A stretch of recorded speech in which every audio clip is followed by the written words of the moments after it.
What's up, everybody? Welcome to episode 10 of At Last Podcast. We made it to the double digits. Oh, wow. And it's all grace. It's all God's goodness and provision. We're so grateful for God and the way that He has allowed this podcast to be birthed and sent out into the world. It's all glory to Him. It really is. We're excited. We just be vessels. Yeah. And so we're hoping that up until this point, you've had at least a chance to listen to a few episodes. If you haven't, if you just clicked on this episode for some reason and you're like, I'm just interested, I really encourage you go back to episode 1, because that's kind of where we lay out our heart and our vision for this podcast and what we really want to communicate.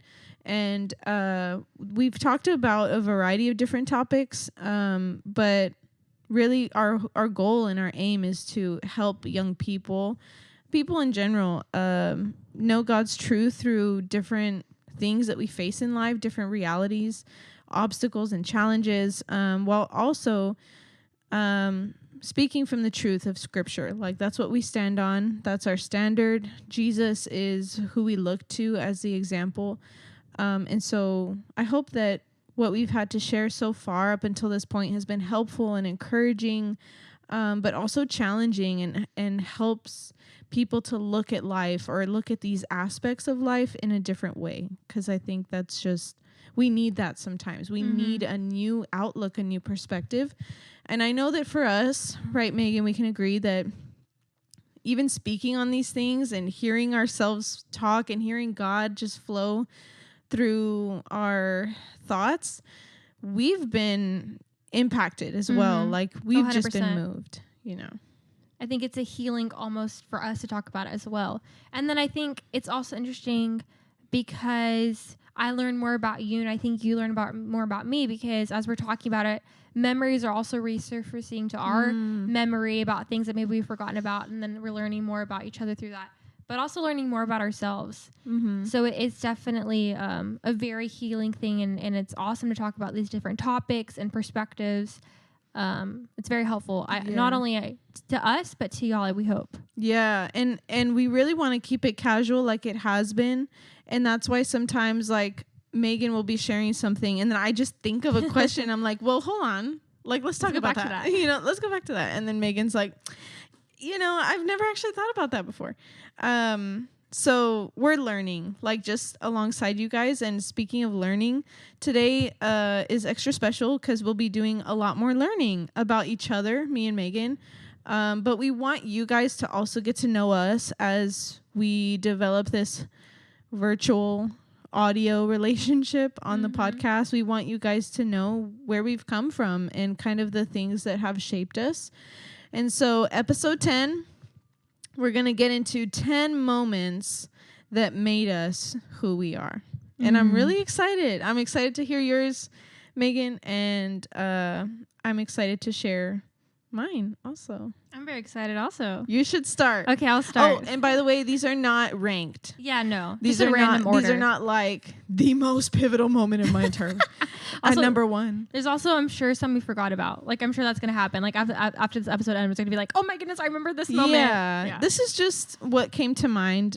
Very important things that kind of shifted our lives a little bit. For sure. Okay. So my first one may be a little bit long in me talking about it. That's fine. But that's going to BT Church. So backstory is my parents, I think it was in the year 19... You weren't even born I yet. wasn't born at all. It was either like 1985 or 1990. Like, it was somewhere in that range. I think it was probably 1990. My parents had been going to a smaller church. Different leadership was taking over that church, and they didn't like it. And so for a couple of weeks, my dad and one of my sisters would go to a different church on Sunday, and my mom and my other sister would go to a different church. And they would both, like, learn from those, like, I guess, get their point of view on those churches and come back and discuss, like, okay, which one do we like from those? So they did that for a while. And then one Sunday, my mom went to BT to try it out. And my uncle had been going to that church. So they told my parents about it. So my mom went with one of my sisters, and the pastor at that time was Rex, and he was teaching. And my mom just said she started bawling during worship and during his message, and she just knew like this was home now. Wow. So they moved my family there, and then in 2001 I came to the picture. Wow. And Baby Megan. baby, and I've been going to BT ever since. So at 4, I remember going to VBS, and the kids pastor literally just presented salvation to us. And he talked about hell. And I remember that he was like, if you want to accept Jesus and not go to hell, go to this side. Wow. But if you're unsure, go to this side. That's crazy. No, it is a little insane. And I remember went to this side, and my other friend was going to the other side. And I was like, Hannah, like, what are you doing? Like, don't you want to accept Jesus? Like, you're going to hell if you go to that side. I think I said something like that to her, and she just like kept walking. So I accepted Jesus. I got baptized in 4th grade. I went to VBS, then I went to youth group. In high school, Summer and Danny were our youth ministers, our youth pastors, and obviously I'm super close to them. And Isha was actually my leader my freshman year. Mm-hmm. And then Colin was my youth pastor for a couple years. Just like so many great relations of people have come out of BT. But not only that, where I'm at right now, I don't think would have happened if I hadn't even started at BT, which I'll get into later because that's another one of my points or memory or moments. But yeah, going to BT has definitely been a huge part, I think, of shaping my faith in my life. Basically, being born at BT is what you mean. Basically, yeah. You were like born in the baptismal. You know, that was the first like water birth of BT. Yeah, it was me getting born there. Just kidding, that didn't happen. No, that's really awesome, and I feel like that's unique to you. Like that's your thing. I always joke all the time. Like, well, Megan was like born at BT, so she knows. Like, she knows the lore. Okay. All right, so. Which one should I share first? I will share the most important one, which is me being saved and having my salvation. Yeah. But it's interesting because I was given a book by someone, and that book was like for women or young women or something. And in that book, the author, she shared her story about how she had been giving her heart away to boys, and like she was really searching for like the king. It was very cheesy. The king for the throne in her heart, like all that kind of verbal, language. But I really resonated with her story, obviously, because that was very similar to mine. I had been just chasing love all these years, and it was basically told to me in written form. Actually, Jesus can fulfill your needs. Like, actually, Jesus can be the love that you're seeking. He can be the king on your heart. And you can basically, give your life to him. And so that book also walked me through repentance. And I was like, man, I need that. I was already at like my breaking point. So I wrote down all the things I had ever done wrong that I could think of, the things that were really keeping me from him. And so I was reading this book like alone in my bedroom, and that's how I got saved. And little by little, I felt the Holy Spirit changing me. This is also during the summer. So I really didn't have anybody around me. I didn't have community. I had no clue what discipleship was. That word did not enter my brain until like 2 years later. But the Holy Spirit still did its work. He still changed me from the inside out, transformed my life. My parents started noticing. And so that for sure was like the number one moment that my life was saved. It was transformed, and I no longer was dead in sin, and I became alive in Christ. This is something that's so fascinating to me because I don't know a lot of people who have that story. Like, genuinely, I don't know a lot of people. I don't think I know anyone, actually, who got saved from reading a book. Like, shout out to this author, first of all, for putting this in her book. Like, I think this is something that all Christian authors should do also. Yeah. But crazy, like this is something also that's unique to you. That also, when I think of your salvation, like I think it's so crazy and beautiful because I don't know a lot of people who have this, and I think it's just also such a sweet moment of a realization that God will meet you anywhere. It can happen in a church, it can happen at youth camp, right? But it doesn't happen there. Yeah. It doesn't have to be anything orchestrated. It doesn't have to be in a building. It doesn't have to be on the altar. Like it really can happen anywhere. It's so beautiful. I love that for you. Thank you. Okay, so the second thing isn't like really a moment. It's just something that I feel like has affected my life. So I put it in here, and that's me being the baby. But more specifically, it's because my sisters are 14 and 18 years older than me. Fun fact about Megan. Fun fact. So my sisters were 18 and 14 when I was born. One of them was about to go off to college, and the other one was about to start high school. And that's when I came into the picture. And so my parents are a little older. But I just think that's something that has affected my life because I've just always been around older people. But with that, on the other side of it is I think the reason why I love my friends so much. Because growing up, my parents always pushed friendships on me because they realized, like, okay, her sisters are not here and she needs to be around people her age. So they would always open their house sleepovers. They'd always let me go to sleepovers. Like, they would let me spend as much time as I wanted to with friends. And I think growing up, this is why it made me such a loyal friend and also care so deeply about friendships. Like, to this day, friends are, like, my favorite people on this whole entire planet other than my family. And so I love friends so much. And I think part of that came from being the baby and not really around anyone else my age. And so, yeah. That's cool because if anybody knows you, like if anyone literally is your friend, they will say like, what a great friend Megan is. They will say, you know, like how committed you are, how loyal you are. You check up on people, all the things that make a good friend a good friend. So that's kind of like the lore behind that. That's cool. It is. That's really cool. Okay, so my next one is that when I was a senior in high school, so I have mentioned before that I ran track and cross country pretty much my whole life. And when I was a senior, I wasn't taking running super seriously because I was also devoted to theater, which is another one of my points. But because I was really distracted with theater and I enjoyed it so much, I kind of just put running like it's going to happen if it's going to happen. And so when people were getting recruited and everything, I just kind of felt like, well, you know, it's not going to happen. UTRGV didn't look at me to recruit me or anything. But I had previously gone to a long distance running camp in Colorado. I went twice, 2 summers in a row. And so I received an email from the coach of the girls team over there. She was going to start a new program at another campus.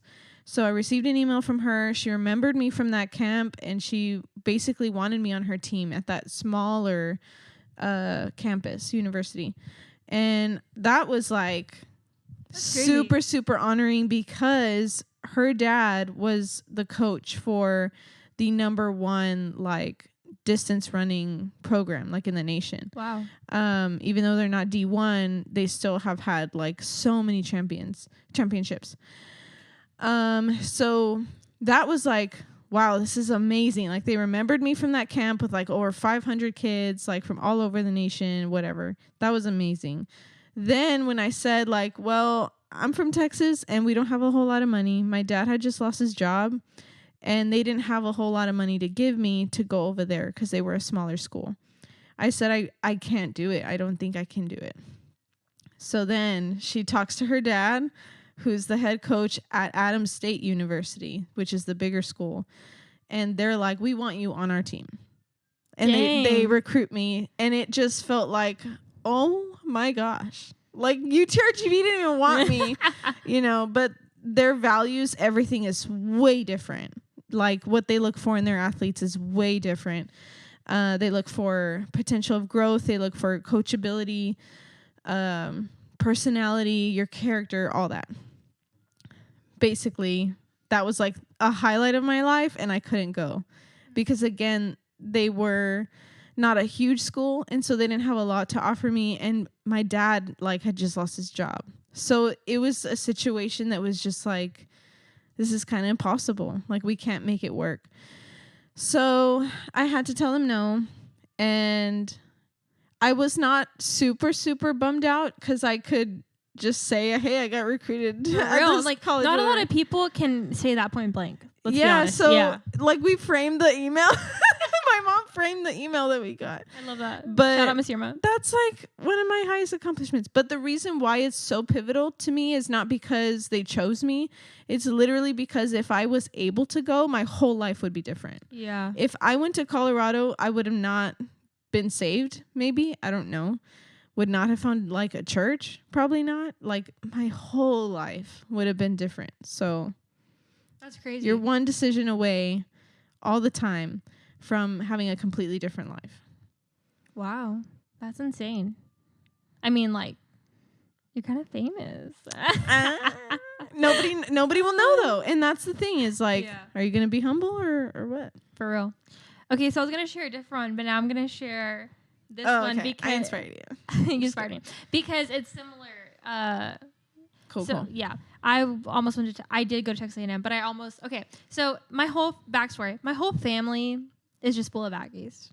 It's just who we are. Okay, I know I'm probably people have different opinions on this. It's in Texas. You're either a Texas Longhorn fan or an Aggie. It's just major rivalry. I cannot control this. My grandpa went there. My dad went there. One of my sisters went there. An uncle that I know went there. My cousins went there. Like it's just it's all the people. So my whole life, I've just dreamt about going to A&M. Like that's been one of my number one bucket list things. So in my senior year, I applied and I got into this program that was called, I think it was called Gateway. I really can't remember, to be honest. But basically, it's like you go for the summer, and then if you pass all the classes of the summer, you automatically get enrolled into the starting year. But they just feel like you may need like a little extra help. So they're just there to help you to make sure you get in fully. Well, because of COVID hit, all those people that were in Gateway automatically got full into A&M. So I did that for about a semester. And then my plan was to go up in the spring of 2021. Got an apartment, signed, all of that. At the time, though, I wanted to be a speech pathologist, and they did not have that degree at A&M. So my plan was, I'm just going to go there, get a degree in something, and then I'll just go to grad school, and I'll figure it out. Well, at that time, there was a lot going on, and I remember I had a conversation with a friend, and she was telling me about the speech pathology program at UTRGV. And I remember going home and crying to my parents because I was like, why am I going to leave when that program exists here? I just think it makes more sense. Like I had no peace about leaving. I remember it wasn't like, nerves or jitters. It was like deep rooted anxiety, fear to not leave. And I don't think if I left, I wouldn't necessarily been disobeying the Lord. I just think the Lord had something special for me here. Mm-hmm. And I think if I would have left, same thing. Like, I don't know what my life would look like if I decided to move to College Station and go to Texas A&M for 4 years. I think it would look completely different.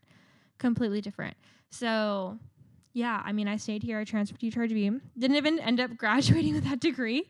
Got a degree in psychology. But yeah, I think it's crazy to think about the different lives we could have had if I just chose a different college. Mm-hmm.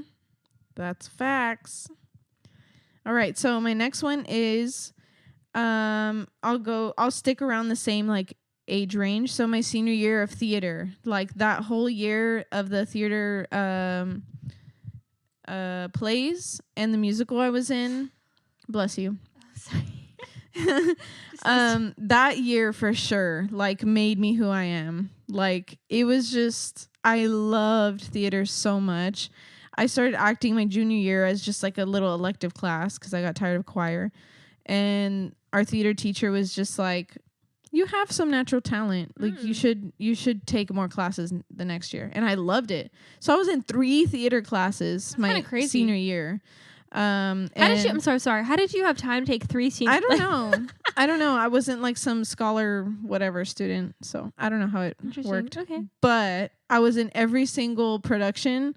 And I was like a lead in every single production. Wow. And that was just like, man, why did I have to only experience that 1 year? Like that was really sad for me to not be able to ever experience that again.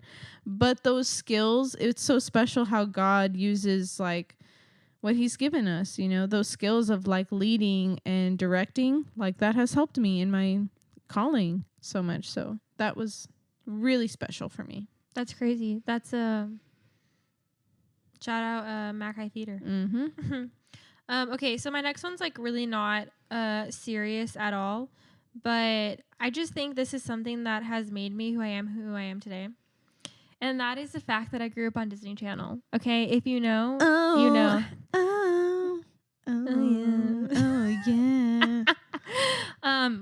look, I don't just tell you, I'm a Disney Channel fanatic. Okay, I grew up watching High School Musical, That's the Raven, Hannah Montana, Sweet Life of Zack, Zack and Cody. That's why you're so bubbly. I literally have a memory of a Halloween when I grew up as Hannah Montana and bought the Hannah Montana wig from Walmart, even though I was already blonde. That's crazy. I need the highlights to be correct. I need it fully done. I was obsessed with Zac Efron. He was my first celebrity crush. And then Camp Rock came out and I moved on to the Jonas Brothers. I loved Disney Channel. And to this day, like, this is like a core memory for me. Like, to this day, I hold dearly all those people, like the whole thing, like for all real. Those Disney Channel artists. Like, if you grew up with in that, it's special. And then with that, I'm also going to include One Direction, because again, it's another one of those that I loved One Direction. Like this, I could talk for hours about this, okay? Yes. With that also is Taylor Swift and Justin Bieber, okay? All that together is like my childhood of like music, Tina Bopper, all that stuff. So that's just like a little core memory for me. You know, I remember watching High School Musical. I remember waiting every single time when they'd come out the new Disney Channel original movie, and I'd be sat front watching that. I remember when High School Musical 3 came out in theaters. That was a very big deal that it was going to be a theater production in the movie theater at Cinemark. I remember going. So anyways, it's just that is a part of who I am today. And I've been talking about this whole thing, just FYI, because we don't have video here, with my hands. And that just really shows how passionate I am about that. She yapped. She had to yap about that. That Disney Channel life. Alrighty. So my next one, I don't have like a silly one. All of these are kind of like these have greatly impacted my life. But I will say that I found out about BT through my ex-boyfriend, and had that not been a thing, I don't think I would have ever heard about BT. And I mean, obviously there's a chance, like at this point, but it would have taken a very long time. I didn't know BT existed. So at the time, my parents were looking for another church. And so I visited on a Wednesday night, and I told them, like, you guys need to try it. They came on a Sunday morning, and now my parents are serving. They've been serving for like probably 4 years now. Wow. In the student ministry. My sister just got baptized last Sunday, and she's been coming on Sundays. Like, really, my whole life is, not my whole life, but a lot of my life is BT. Like, it's my job, and it's my church. So that's that moment, like where I got introduced to this amazing God-fearing church is really important. I love that. Shout out BT. We love BT. Okay, so the next one is, I remember in 6th grade, I probably have said this before, but it's a moment that I think impacted me. I remember I was in the hallways of my middle school, and I got the thought that I was only pretty if a boy thought I was pretty. That thought stayed with me from like when I was 12 to like 18. And I just think that's like a significant part of my life, because I grew up with a lot of low self-esteem, the lowest of the lows, and it took years to build that back up. And I really feel like that was a lie from the enemy that I just held on to, because it debunks your identity, it debunks your worth, and that if the Lord created us, that we're found in His image, and our identity in Him is beautiful. And so, but it's crazy to see how the Lord works, because this past year at one weekend, I was able to share that story and that testimony. And it ended up helping some girls and some boys. And so it's just crazy to see how the Lord works through everything, and how He really does use everything. Like, nothing goes to waste with the Lord, nothing. And He really does turn our ashes into beauty. And so that was just something significant that happened during my life, during my childhood, that affected a lot of stuff that I went through. It affected relationships and friendships with people. It affected my relationship with the Lord. But yeah, the Lord is good, and He redeemed that. Amen. My next one is, I'm going to skip around a little bit and go out of order of years. But Camp Zephyr of the year 2021 was a pivotal moment because I realized I think I like Ben. And it's just so funny. Like, it's camp. Like, it's the moment where he got on a one wheel and decided to just drive it off into the sunset. He fell and like messed up his knee. And from that moment, I was like, you know what? I want to take care of you. Like, are you okay? No, we're not going to walk a mile to Waterfront because you're hurt. You know, I was like standing up for him and defending him. And just that whole week, he really showed, or God really showed me that Ben was different than I thought, or like he really opened my eyes to see Ben as like a leader, a spiritual leader who really kind of surprised all of us because we didn't know Ben that well. But my friend of 4 months turned into someone like that. Oh, I could choose this person to be in my life like forever. And I knew that he liked me. So that moment where he hurt his knee, I caught myself like, why do I care so much about him? I think I like him. So that was pretty important. Oh, the knee falling.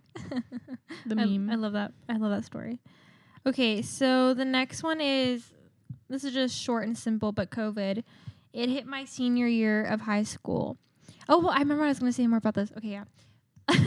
It hit my senior year of high school. I didn't get my senior prom. My graduation was completely whack. But it's okay. We got that degree.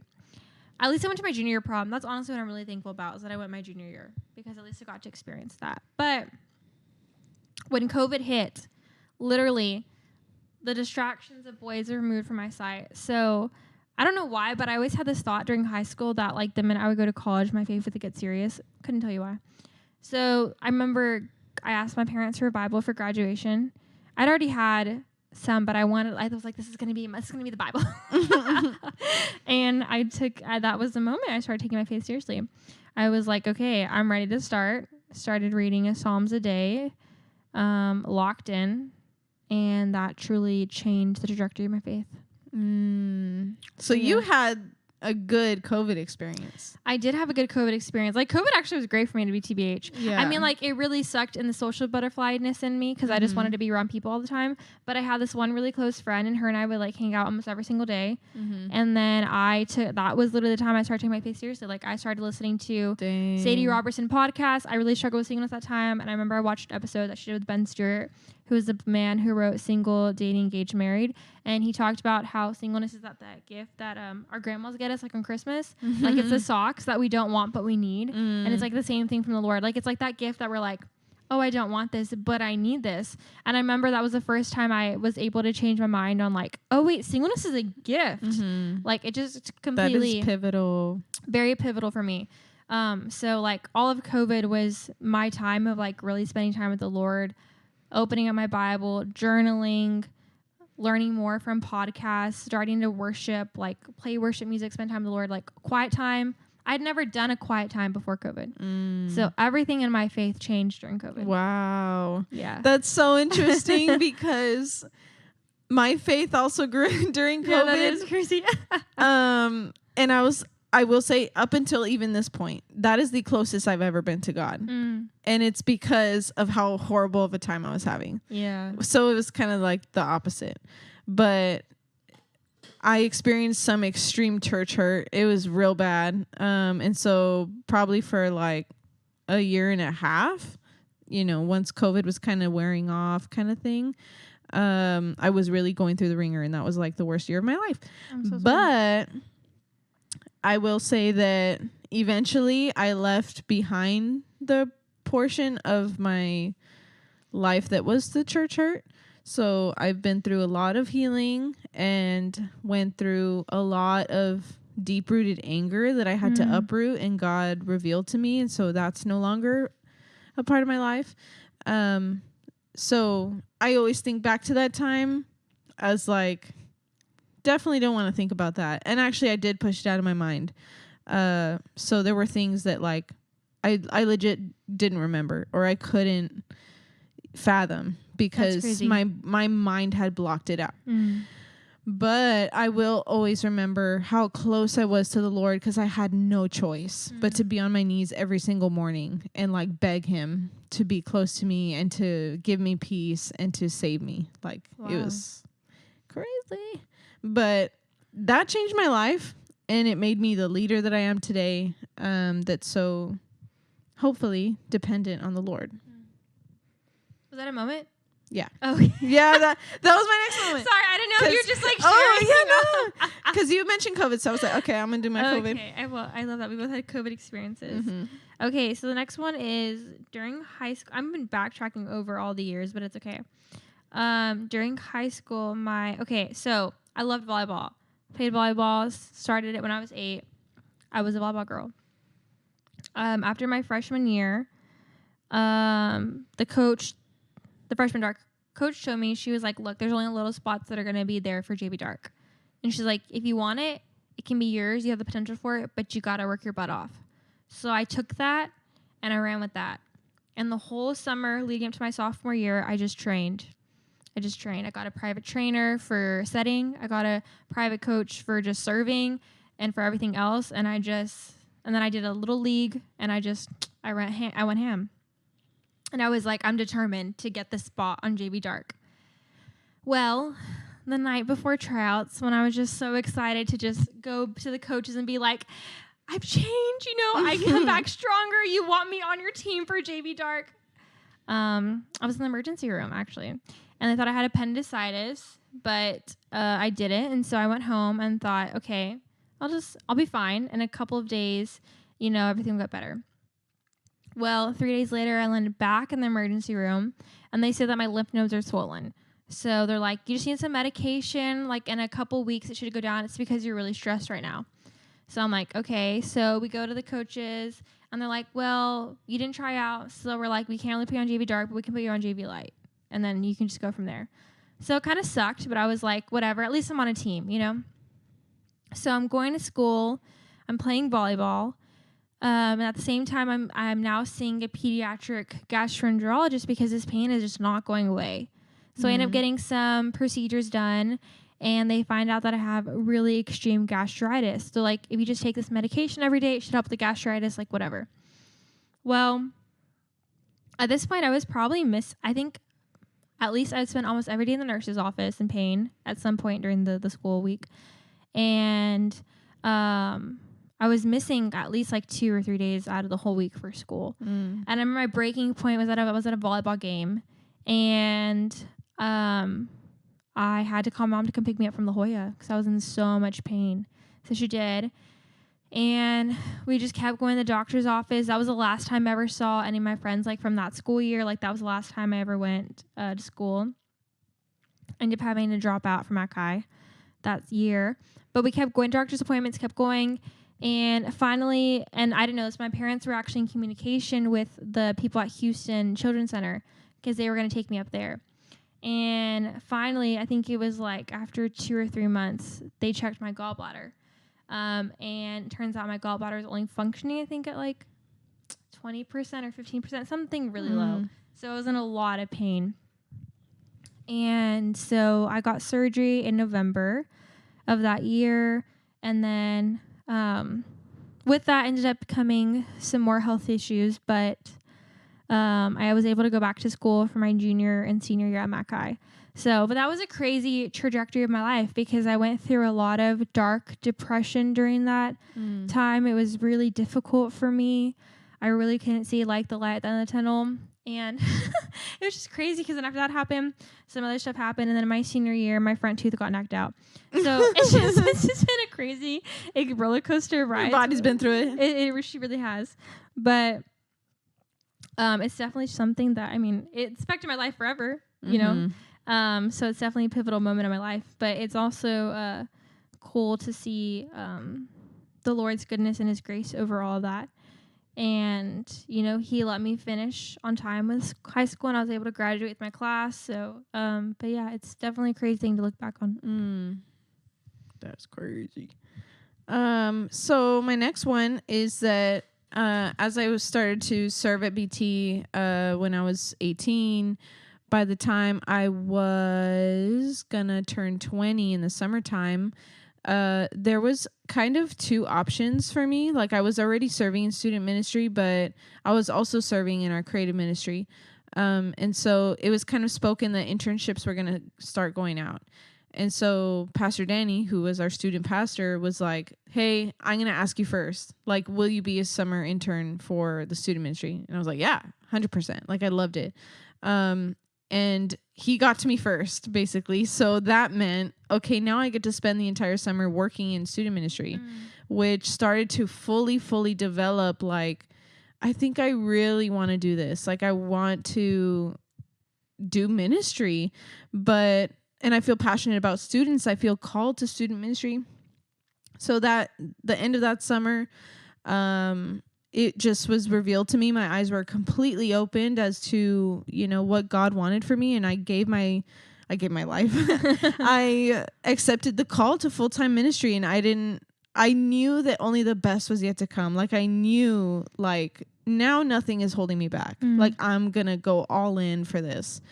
And so had that internship not happened, I don't know. I probably would have taken a very long route around to end up in student ministry, because then I would have ended up taking another internship that I wasn't supposed to.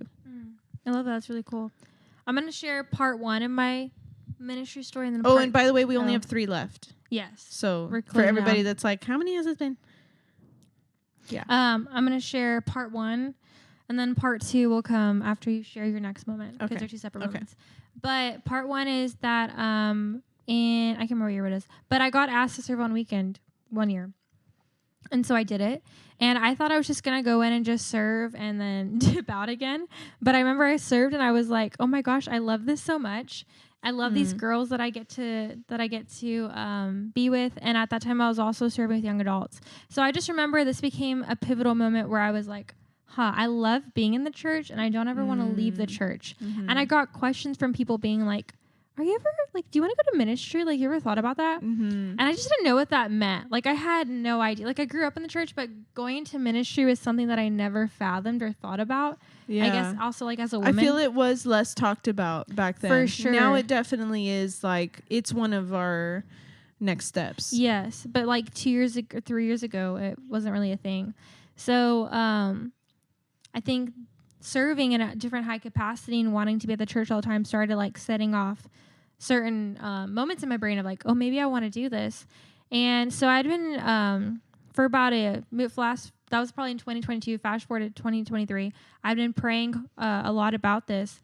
And our leadership team for young adults went to Dallas, to a church there called Watermark, to go see how they do their Tuesday night services, the porch, because it's like probably the biggest young adult ministry, I would think, probably in the United States or in Texas. I don't know. It's really big.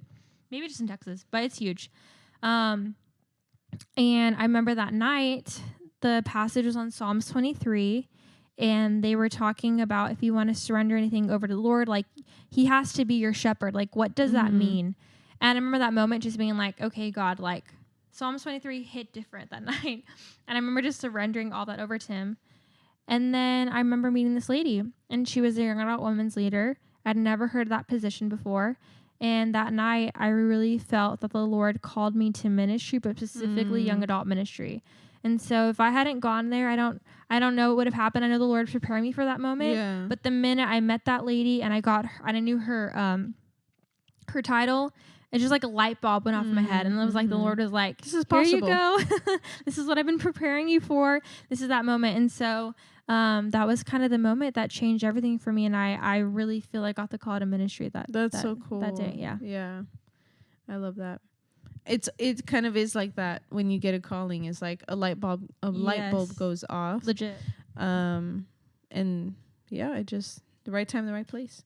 So my next one is top 10. Well, I don't know what I was gonna say there. Like, the best day of my life, aside from getting saved, is marrying Ben. Aww. And so September 3rd of 2022, which I keep mixing up the year that we got married, because it's just gone by so fast.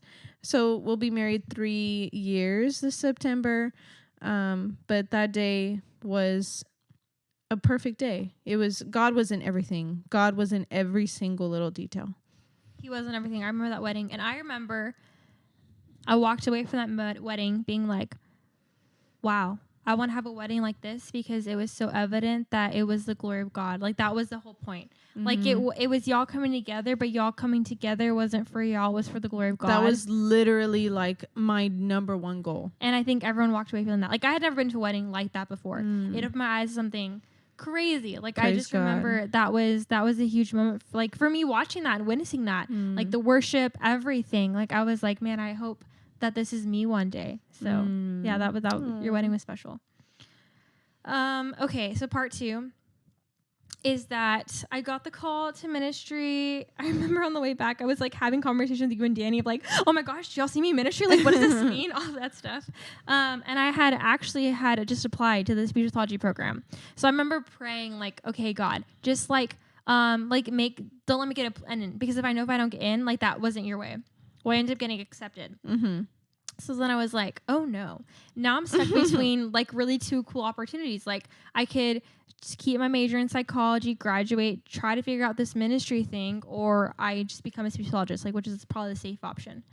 But I remember I knew, which this is how life works sometimes also. Like, this is like life lesson for me, just because one door, like, sometimes we're like, okay, if one door shuts, that automatically means it's not in, but sometimes God doesn't do that. Like, he keeps both doors wide open, and it's up to you to choose. But I remember for me how I knew I wasn't supposed to do pathology is that I had no peace about it.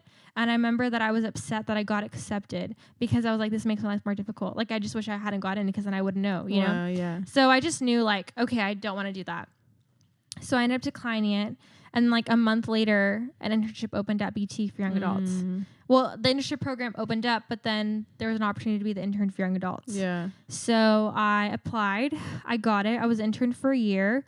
And then after a year, a position opened up as a young adult associate part-time, and I applied and I got it. So my life literally changed from accepting. Yeah. It was very fast, but I don't know where I would be if I hadn't done the internship or now without my job. And I love being in ministry so much. I love every part of my job. I love that I get to do this.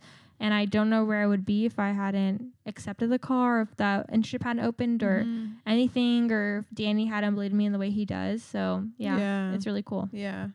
It's so cool to see like where you're at. And I hope that people that don't know that factor of it, if like you had a choice, you know, and a lot of people would see ministry as the hard way out. A lot of people would. And well, it's just easier to just go to school. Like, everybody does it, you know? So a lot of times it's not the easier decision that's right. It's just what's right. Yeah, that's good. So my next one is kind of like something that's been a reality for pretty much my whole life. Is I feel like I have been an underdog my whole life. And I mean that in different aspects. For sure, in running, I was never the fastest person. Like, I was never like always top 3 kind of thing. Like, doing summer track my entire life, I somehow was always just like 5th, you know, kind of thing. Like, I was just always kind of in the middle. I was a good runner. I had endurance. I could last a long time. I just was not the best. And so I grew up watching these girls that were more talented than I was, more fast, that wouldn't show up to practice on time, or would cut corners literally, or complain about all the practices. And so I just kept my head down and kept working. Like, I kept on running, and I kept on doing what I loved to do, even if I wasn't the fastest. And there were very, very, very few moments where, okay, I won. Like, I beat those girls or whatever. And those were very, very good moments for me. Those were highlights of my life, literally. Because I can only say that that's God, you know, even before I knew him. But there was all of that, especially going into high school. Like, again, just wasn't the best runner out there. And then even in choir growing up, especially in middle school, there was a lot of favoritism. And there were a lot of talented girls and everything, but they were very social. They were very bubbly. And they were talented, you know, they were good, but just all the time, like I was overlooked, constantly overlooked, because I was not super pretty and I was not social. I was introverted. I was not bubbly. I was not well known. I was just kind of there. So a lot of my life, I feel like I have been overlooked. But I say that not to feel sorry for myself or anything, but truly, like, I think that developed so much of my character to be humble and to work hard. I learned how to work hard and not lean on my successes or my talents to just kind of get me through. And there was a moment when I was in 8th grade, that the previous year I had gotten like 4th chair or something in choir, which is not the best. So I worked really hard that whole year. And all those girls that had beat me before, I ended up winning and I got 1st chair. Slay. And I did it. Again, this is like a highlight of my life. But even when I did that, my choir teacher was like, "Where did that come from? Like, I'm so proud of you." And in my head as a little 8th grader, I remember thinking, like, I've literally always been here. Aww. Like, you just have not put in any effort to see me or to work with me, you know? So I do feel that me being kind of behind everyone else made me grateful, made me ready to see what God had for me, and to not idolize my talents or my positions and lean on that. I love that. I love that. Slay queen. Slay. So I was going to share that from just Huggins meowing. Huggins, you know, she's a part of this just as much as we are. She is. She's our first audience. She's honestly. meowing real loud because she misses me. I was going to share me graduating college, but as you were talking, I was like, oh my gosh, when I became an ant. Oh, I was like, I legit thought of an ant, the bug. Oh, no. I'm so sorry. It's okay. So I'm going to share that instead, because I think that's more of shaping who I am. So because my sister is so much older than me, they had kids when I was still young. So I remember I was in middle school. I was in 6th grade. And I got the call literally in my classroom. They called and they let me know that my first nephew had been born. And so that's when I became an aunt. I was 12. And now I have 6 nieces and nephews. And then 2 that are unrelated to me. Shout out Jaden and then shout out your baby. My little bonus nephews. But yeah, I love being an aunt. I'm Aunt Meg. And I just love it so much. Like, I love my nieces and nephews. They mean so much to me. And I just feel like I have this unique bond with them because I'm like the fun aunt who's not married, who's fun and is like around, just closer than the age and their parents, you know, or anyone else they know. So it's just like a fun vibe. So yeah, that is definitely like, that does make you a lot of who you are, you know. You're Aunt Meg. I am Aunt Meg. And also you're the ultimate babysitter. Shout out. I am. So, you know, if anybody needs a babysitter, literally just ask Megan. I got you. Okay, so my last one, this is the last one. Yeah, that was my last one. Okay, yeah. So my last one is when me and Ben found out we were going to be parents. Aww. Obviously huge, life-changing moment last October. And I mean, we were ready for it, you know, because we were just ready to start our family. But still in the moment, like finding out, and I surprised Ben and everything. And just like feeling his excitement and everything was just like, that's precious. Like, I'm never gonna, you know, get that moment back. And there will never be anything like it, even if we have another baby. Like, each moment will just be different. So I love that day. Like, I love the day that I told Ben, and just that week and that weekend was just like really special. You're gonna be a mama. Yeah. In 2 months. It's crazy to think about. I am a mom. You are a mom. But in 2 months, the baby will be here. The baby will be here. Oh, I love that. Well, that's crazy. Those were our 10 moments. Little baby. Yeah. So that was our life. Thanks for listening.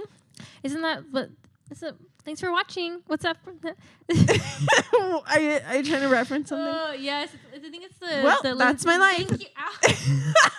Girl, chill. What's that from? Lizzie McGuire? Thank you. That's my life. Well, that's Thanks my life. for watching. Yeah. yeah, so thank y'all for listening. This is Disney Channel, and you're watching Disney Channel. Yeah, you should just stuck with that. You should just done that, little Disney girl. Yeah, anyways. But this, we hope you learned a little bit more about us. I'm sorry if this episode was a little long, but you know, hope you listened. We hope you enjoyed it. We'll catch you next time For episode 11. Wow. Love you guys. Bye.